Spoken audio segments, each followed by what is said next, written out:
Hello friends, তো আজকে আরেকটা গার্ডেনিং ব্লগ করছি। দেখুন এই যে গার্ডেনিং ব্লগটা করছি এখন, কিন্তু আজকে এতদিন পর একটুখানি বৃষ্টিটা কমেছে, তাই জন্য দেখুন মাটিটা একটু শুকনো হয়েছে, তাই একটু ভালো লাগছে বাগানে হাঁটতে। আর না হলে বৃষ্টিতে এত খারাপ লাগে, মানে পায়ের মধ্যে জল আটকে যায়, এত কাদা কাদা হয়ে যায়, ভালো লাগে না দেখতে।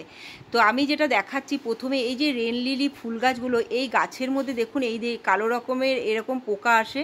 তো আমার এই গাছটাতে এত বৃষ্টির পরে পুরো পোকাতে ভরে গেছে, দেখতে পাচ্ছেন আপনারা, পুরো পাতায় একদম পোকাগুলো রয়েছে। তো এই পোকা মারার ওষুধ আছে, আমি এগুলো একটুখানি রোদ উঠলে সন্ধেবেলার দিকে করব, কিন্তু সন্ধেবেলায় বৃষ্টি পড়ছে বলে করা যাবে না, তো রোদ উঠলে করে দেবো।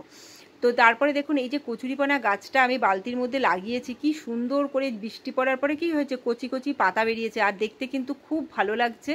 আরেকটা জিনিস দেখাবো, এটা হচ্ছে বড় কচুরিপানা। কচুরিপানার কিন্তু দু রকম ভ্যারাইটি থাকে, একটা কিন্তু ছোট ছোট গাছগুলো থাকে, যেটা জলের মধ্যে দেখবেন ভাসে।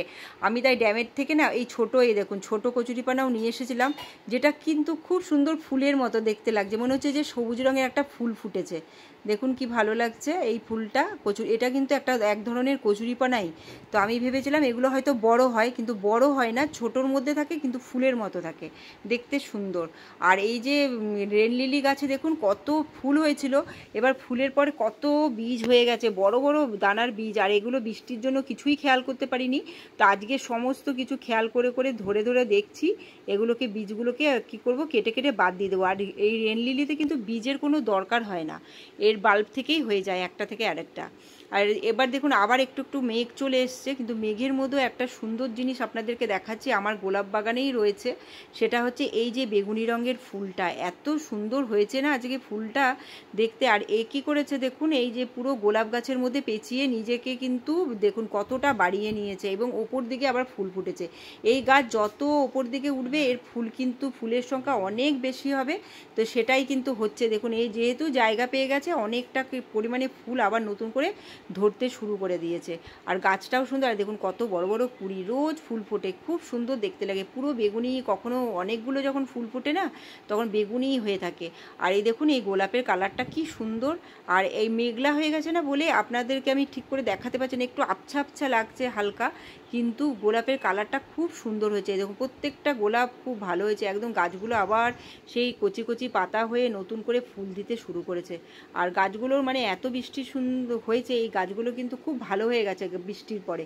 এই যে গাছ ভালো হওয়া শুরু হয়ে গেল, এরপরে যখন আস্তে আস্তে কী হবে, পুজোটা কাটবে আর গোলাপ গাছের চেহারার পরিবর্তন কিন্তু হতে শুরু করবে। আর এখানে দেখুন আমার যে বোগনভিলিয়া গাছগুলো, এইগুলো সমস্ত ফুল কিন্তু আর নেই, ফুল আমি তো এমনিতেও গাছে প্রুনিং করে ফেলেছি। তো প্রুনিং করার পরে দেখুন গাছে একদম পুরো গাছ ঝাঁকড়া ঝাঁকড়া করে প্রচুর পরিমাণে ব্রাঞ্চ পাতা পুরো ভরে গেছে, দেখতে ভীষণ ভালো লাগছে। তাই আপনাদেরকে একসাথে সমস্ত বোগনভিলিয়া গাছগুলোকে দেখাচ্ছি। আর এই যে আমি ফার্স্ট লাভ গাছটা, এই ফার্স্ট লাভের ফুলগুলো দেখুন যে পুরো হয়ে শুকিয়ে গেছে, আবার দেখতে পাচ্ছেন তো যে নতুন কচি কচি পাতা হয়েছে। এই কচি পাতা হওয়া মানেই হচ্ছে আবার এই ফার্স্ট লাভ গাছে কিন্তু কুড়ি চলে আসবে। আর এই যে শুকিয়ে যাওয়া ফুলগুলো, এগুলোকে আমি কি করছি, এগুলোকে তুলতেও হয় না, এগুলো নিজের থেকেই ঝরে ঝরে পড়ে যায় ডাঁটিগুলো। তো আমি আজকে হাত দেখছি, তাই আমি একটু তুলে তুলে ফেলে দিচ্ছি। দেখুন যেখানে নতুন কচি পাতা হয়েছে ওখানেও তো ফুল ছিল, ওগুলো নিজের থেকেই ঝরে গিয়ে নতুন নতুন কচি পাতা বেরিয়ে গেছে। আর এই দেখুন টেকোমা গাছে কত সুন্দর করে টেকোমা ফুল হয়েছে, আমি আগেই বলেছিলাম, আর এই গাছের পরিচর্যাও দেখিয়েছিলাম তখন। দেখুন এখন প্রচুর পরিমাণে গাছ ভরে ভরে কুড়ি চলে এসেছে। তো আপনাদের গার্ডেনিং ব্লগগুলো তো অনেকেই ভালো বলছেন, আপনারা কিন্তু বেশি বেশি করে দেখুন। এই গার্ডেনিং ব্লগে কিন্তু আমার বাগানের অনেক কিছু আপনাদেরকে দেখাবো, দেখতে আপনারা ভালোই লাগবে আশা করছি। এখানে পরিচর্যা কিছুই করব না, খালি দেখাবো। আর শেষে যেই জিনিসটা দেখাবো সেটা হচ্ছে সেই গোলাপি রঙের জবা গাছটা, দেখুন অবশেষে কুড়িও চলে এসেছে। এই দেশি জবাগুলোর কিন্তু এটাই একটা খুব ভালো জিনিস, যে ডালের কাটিং যদি লেগে যায় সঙ্গে সঙ্গে কিন্তু কুড়ি আসাও শুরু করে দেয়, যেটা এই গাছে শুরু হয়ে গেছে। এরপরে যখন গাছটাতে ফুল ফুটবে, মানে কি অসাধারণ দেখতে লাগবে। তো আমি এখানে ভিডিওটা শেষ করছি, বাই বাই, টেক কেয়ার।